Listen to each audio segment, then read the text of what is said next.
Okay, just a quick one here. I shouldn't have ended that last video as quickly as I did. There are a few more things I wanted to say as I realized later that I wanted to say to round out that video. Um, uh,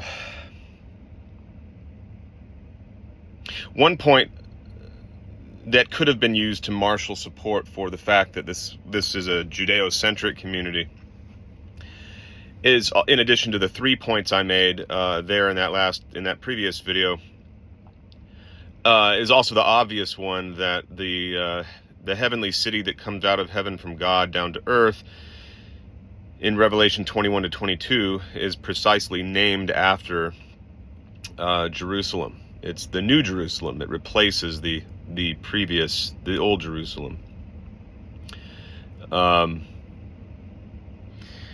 And the other point that I made way too quickly, way too briefly about Paul should have been fleshed out a bit more.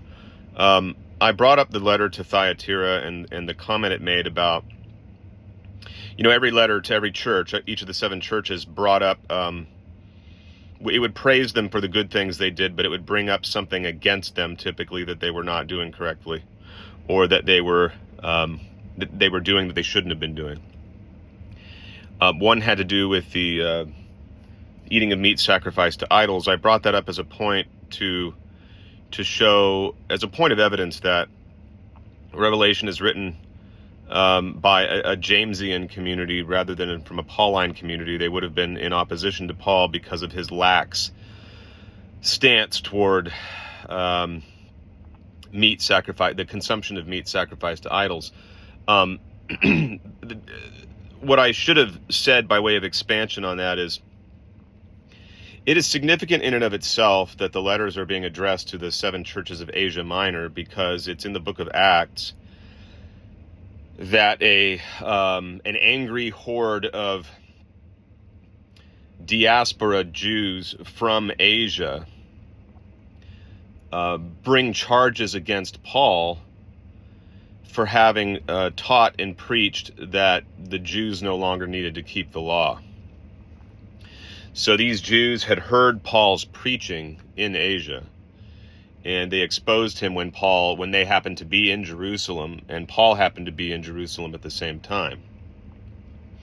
So there's that, and then there's the fact that Paul himself, by his own admission, it could be in his letter to Titus, but I believe it's in one of his 2 letters to Timothy, explicitly, and I don't have the citation, so you can look it up on Google very easily. It'll come up after 2 seconds. He explicitly admits that all of the brethren in Asia had abandoned him. So there's a long history there of tension between Paul and the churches in Asia, which did not get along at all. So that's my evidence that the community that produced the book of Revelation would have been more Jamesian in its orientation. Now, what's interesting, one of the things that I wanted to bring up, I should have brought up before, and I'll talk about it here, is both the Pauline communities and the Jamesian communities are extremely esoteric. Paul, in his letters, is deeply esoteric. And Revelation is obviously deeply esoteric. In fact, it's specifically, and I won't go into detail on it now, this wouldn't be the series to do that, but it's specifically Cabalistic. In fact, the Old and New Testaments are peppered throughout with Cabalistic references. So that is the thing that does maintain continuity between the Old and New Testaments. It's not Jesus and Yahweh, because they're obviously at loggerheads, but it's the Kabbalistic nature of the 2 books, or of the 2 testaments. And I'll do a series on that probably, because I do plan on getting into some esoteric work on demonstrating just that, the Kabbalistic continuity between the Old and New Testaments. But So you kind of have to wonder, Paul and the James community are both highly esoteric. Most likely Paul is Cabalistic along with the James community. But Paul is, he sounds Enochian. He's talking about the tongues of angels, right? Which a lot of Orthodox Christians would chalk up to just hyperbole, but, with the exception of maybe some wacky and wild, charismatics and Pentecostals who would say that, there are tongues of angels that exist, although in most cases I think they're not actually speaking in tongues. They're out of control and they're blabbing who knows what. I don't think they know any better what they're saying than anybody else does. But what's interesting is that there are, according to esoterics, there are 13 angelic Enochian languages. It's a very, very ancient fact. It's just been known for millennia by esoterics everywhere that this is a fact. And it's spoken of very matter-of-factly in their literature. And they have very elaborate instructions on how to communicate with these 13 different classes of angel, or 13 different, they say that there are 13 angelic governors of these 13 different territories wherein these 13 languages are spoken. And Paul also talks quite a bit about archons, the archons under the law in the early chapters of Galatians, and I'm sure we could find a lot of other esoteric concepts in his writings. In fact, I know we could. But, and I don't want to get off on too much of a tangent here, but it's a very interesting question to me if both sides, and there's no reason to think that, there's every reason to believe that the Paul communities and the James community had the same attitude towards Yahweh. If they did not have the same opinion about Yahweh as the adversary, that would have been a huge departure, and it would have been recorded somewhere, and certainly they wouldn't have been able to get along at all on any level. But the main point of contention seems to be over the law, whether Jews needed to continue keeping the law. So you kind of have to wonder, well, what was the essential thing that divided Paul's mysticism from the mysticism of the James community, aside from this seemingly minor dispute over the law? Considering both sides recognize that Yahweh was a problem. He's all the way over to the right side of the three pillars on the Kabbalah. He's the pillar of severity, the satanic pillar of severity.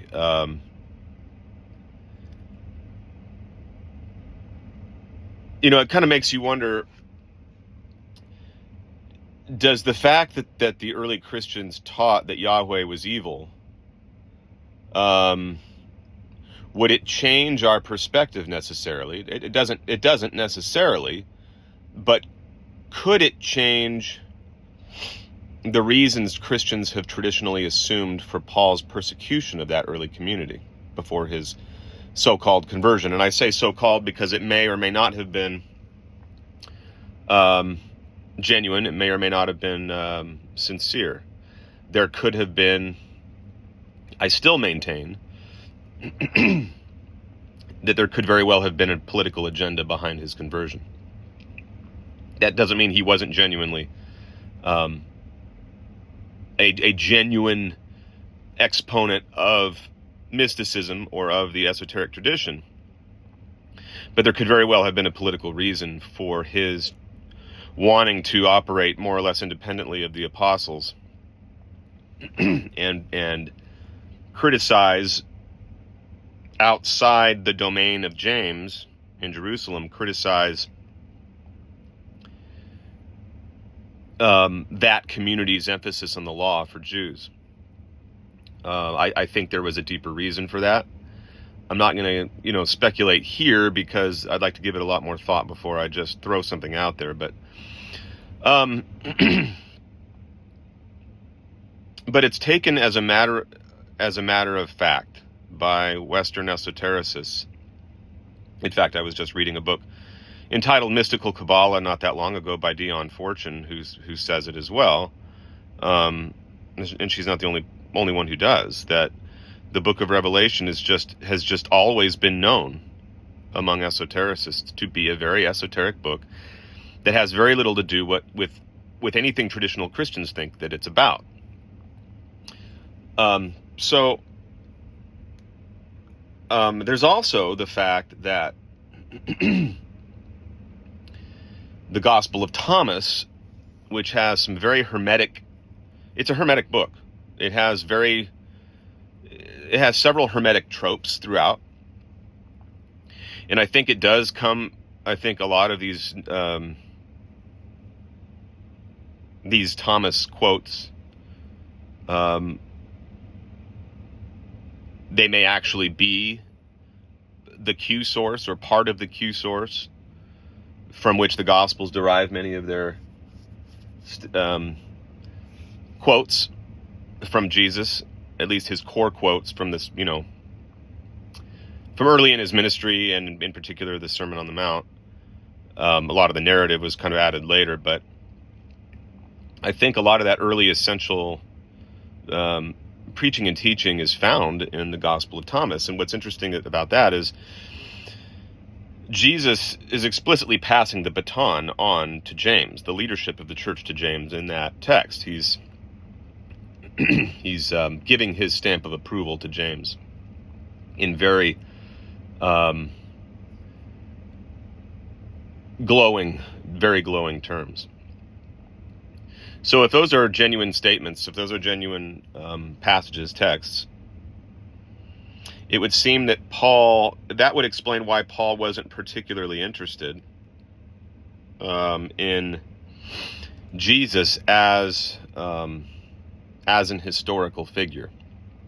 Paul uses the cross and the resurrection as the axis around which he builds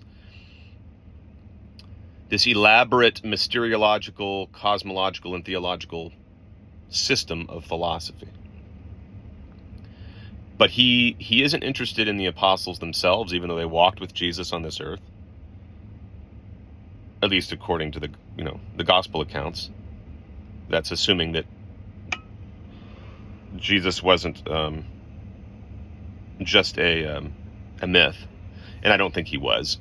Some people still think he was, but I they're in the minority. I still think there was probably a man, Jesus, around whom a lot of myths were created and narrated.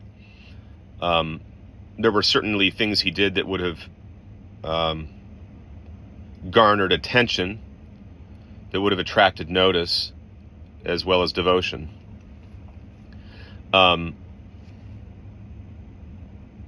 But I think a lot of the narrative surrounding him is designed to build him up as another hermetic figure in the line of Osiris and Dionysus and other hermetic figures, including Hermes himself, as well as Tammuz, or Dumuzi, who was also a shepherd god.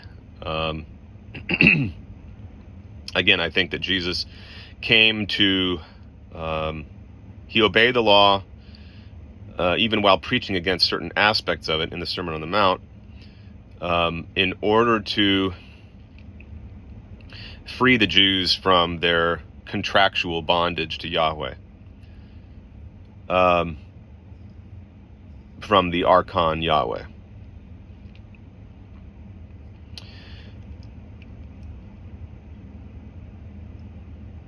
So anyway, I don't know what Paul's agenda was, but he was obviously not that interested in Jesus the man, the historical figure. He wasn't interested in his biology growing up or anything of that nature, or even his preaching ministry. He doesn't bring any of that up. He's interested in creating his own system. He's not particularly interested in criticism from James or Peter or anybody else. And he makes that abundantly clear in the book of Galatians, that he really doesn't give a crap what they think about him. And he holds up his direct mystical experiences with the Christ as the reason that he doesn't need to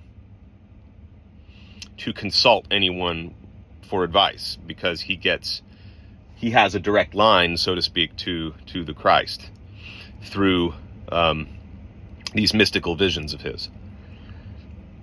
Okay, so I'm not going to add a whole lot more. I could do some speculating on what I think Paul was doing, but I'm not going to. But I do want to show that in spite of the difference between Paul and James, both communities are very much in the semi-Gnostic, Hermetic, esoteric realm, for sure. So what it was that divided them, aside from this seemingly minor issue of whether Jews needed to keep the law, I think there was something deeper behind all of that, and I don't know what. But anyway, that's to kind of give you a little bit more of an understanding of what kind of community or communities we're looking at in the earliest days after Jesus' mission, after Jesus' ministry. The James community is pretty much gone after AD 70 because of the destruction of Jerusalem by the Romans. At some point, the exoteric or fundamentalist camp outnumbers these initial these original initiates of the mysteries, and Christianity goes in a very different direction.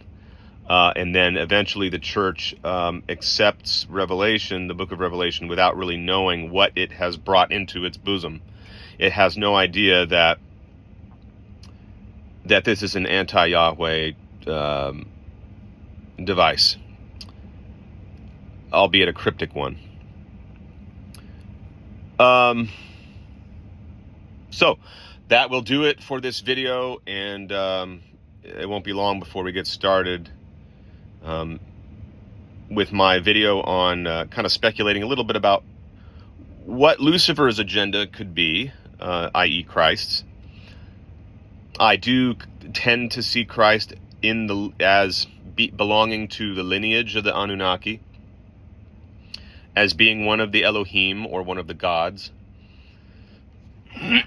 And then we'll go from there by getting into a little bit more detail regarding the fall in Genesis, the flood account, the Tower of Babel, and see how, in light of everything we're saying about Yahweh, how these texts would have been manipulated, and what it is about these texts that